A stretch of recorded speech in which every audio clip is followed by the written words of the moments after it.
Aujourd'hui, savez-vous combien vous avez de salariés qui est en train d'apprendre en regardant simplement un collègue? 1, 2, 5. Bien parce que vous êtes exactement en train de financer une formation sans même en demander le remboursement. Aujourd'hui, on va parler d'AFEST. 4 lettres qui peuvent vous rapporter entre 1500 à 10 000 euros. Argent que vous avez déjà versé à votre OPCO, argent qui dort et argent que vous allez souvent pas chercher.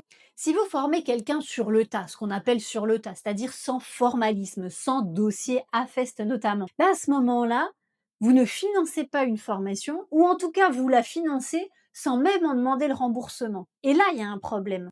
Scénario classique. On a Jean-Paul, 15 ans dans la boîte, il maîtrise tout. Et là, on a une nouvelle personne qui intègre. Alors Jean-Paul, vous lui collez le nouveau, hein. Il va montrer tout ce qu'il sait faire, il va montrer tout ce qu'il connaît. Et là, il y a un problème, et pas qu'un. Parce que Jean-Paul, qu'est-ce qu'il va faire? Il va lui transmettre toutes ses habitudes, mais aussi les mauvaises habitudes qu'il a, sans cadre, sans rien du tout, juste il va lui montrer comment il fait. Alors l'erreur qu'il fait pour aller plus vite, ou le système qu'il a mis en place parce que ça lui paraissait être plus simple par rapport à ce que lui maîtrise, tout ça, il va le transmettre à la nouvelle recrue qui va elle-même faire des erreurs. Et donc là, c'est pas une compétence que vous transmettez, mais c'est des risques que vous multipliez. Deuxième problème, vous pensez que ça coûte rien. Ah oui, c'est Jean-Paul, de toute façon, il est dans l'entreprise, il va former.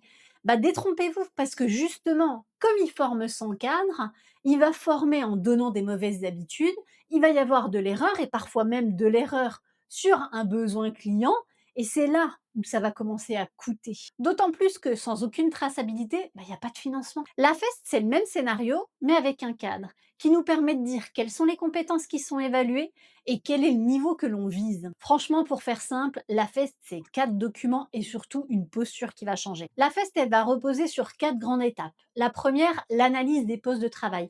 Ça, c'est le point de départ. Qu'est-ce que l'on fait au poste de travail et qui nous permettra donc de développer les compétences de notre nouveau collaborateur. Le premier point, il est indispensable. Plus vous travaillez ce point-là, plus les autres sont hyper faciles. Le deuxième point, c'est mettre en place la formation tout en permettant aux salariés d'avoir le droit à l'erreur et le temps d'exercer. Donc, s'il fait une erreur pendant la formation, il n'y a pas d'incident. C'est une formation, il a le droit à l'erreur.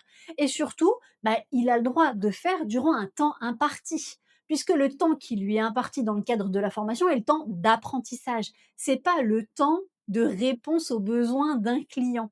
Donc, faites bien attention à ça. Droit à l'erreur pendant la formation et temps qui lui est accordé pour l'apprentissage.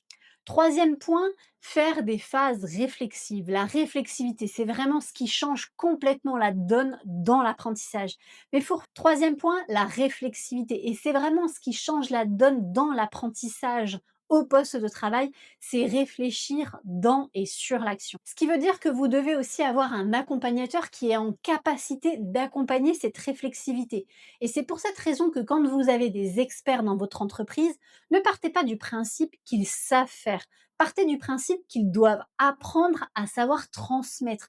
Parce que la transmission, c'est pas juste être expert, c'est avoir des techniques qui permettent justement l'apprentissage auprès d'un apprenant. Le dernier point, c'est l'évaluation. Dans le cadre de l'AFEST, on évalue la capacité du salarié, du nouveau collaborateur, à avoir acquis la compétence ou non. Et ça permet de réajuster aussi son plan de formation. Donc une fois que vous avez fait ça, vous avez votre protocole interne de formation, vous avez tous les documents nécessaires pour le financement de votre OPCO et c'est réglé. Et je vais vous dire pourquoi 9 patrons sur 10 passent complètement à côté. La première croyance, c'est la fesse, c'est fait pour les grosses boîtes. Alors, mais pas du tout. La fesse, c'est fait justement pour les petites structures qui n'auraient pas la capacité à envoyer en formation à l'extérieur quand ça coûte 1500 euros pour une semaine de formation. Là, vous faites dans l'interne. Là, vous faites avec le salarié qui est dans la structure, qui continue à produire. Alors, pas de la même manière, mais il continue à produire. Le deuxième point, c'est souvent le budget formation. Mais vous avez du budget formation et bien souvent non utilisé, si ce n'est pour les formations sécurité. Mais si on prend votre budget de formation, vous cotisez au titre de votre déclaration sociale nominative, de votre masse salariale tous les mois, voire au mois de février quand vous avez une cotisation conventionnelle, utilisez ces fonds-là pour valoriser ce que vous faites en interne.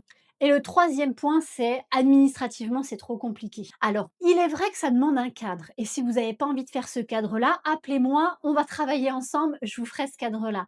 Mais sachez qu'il faut un protocole interne de formation Il faut faire des feuilles d'émargement et un certificat de réalisation. Et c'est tout. Et c'est tout ce dont vous avez besoin. Franchement, c'est l'un des dispositifs les plus simples quand on le maîtrise. Et si vous ne le maîtrisez pas, faites appel à moi. Je vous montrerai comment gérer votre formation en interne. Maintenant, on va parler d'argent, de comparaison réelle.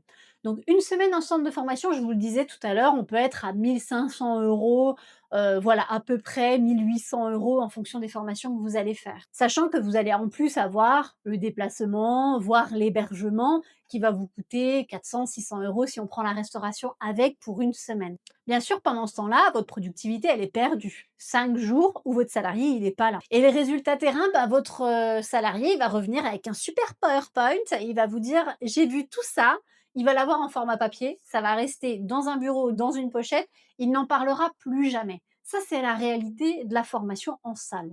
Et alors, qu'est-ce qu'on fait quand on fait de la feste? Bah, peut-être que vous allez faire 20 heures sur 3 mois, mais vraiment appliqué à ce que vous faites réellement dans votre structure. Et c'est là où ça change. Votre formateur Jean-Paul, il est de toute façon présent dans la structure. Sauf qu'au moment où il va transmettre, eh ben, il va être en position de formation et c'est là où l'État, l'OPCO, va venir financer son poste de formateur puisqu'il va être dans une transmission qui sera formalisée. Pour vous donner un ordre d'idée, un remboursement d'OPCO, ça peut aller de 15 à 25 € de l'heure.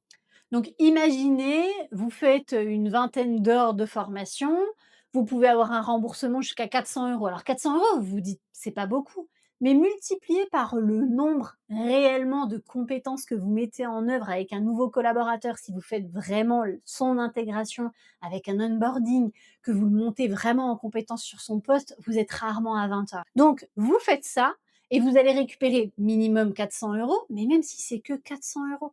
C'est quelque chose que vous ne financiez pas avant, mais que vous faisiez quand même. Donc c'est peut-être le moment de se pencher vraiment sur la question de qu'est-ce que je forme. Donc il est peut-être temps de se poser la question sur comment je forme aujourd'hui et quels sont les financements que je peux aller mobiliser. Sans compter bien sûr qu'un salarié formé en AFEST, il est immédiatement opérationnel à vos méthodes, à votre structure et à vos outils.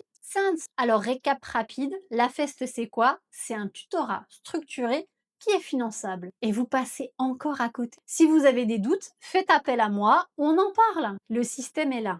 L'argent est là, quoi qu'on en dise. Vos compétences internes sont là. La seule chose qui manque, c'est le cadre.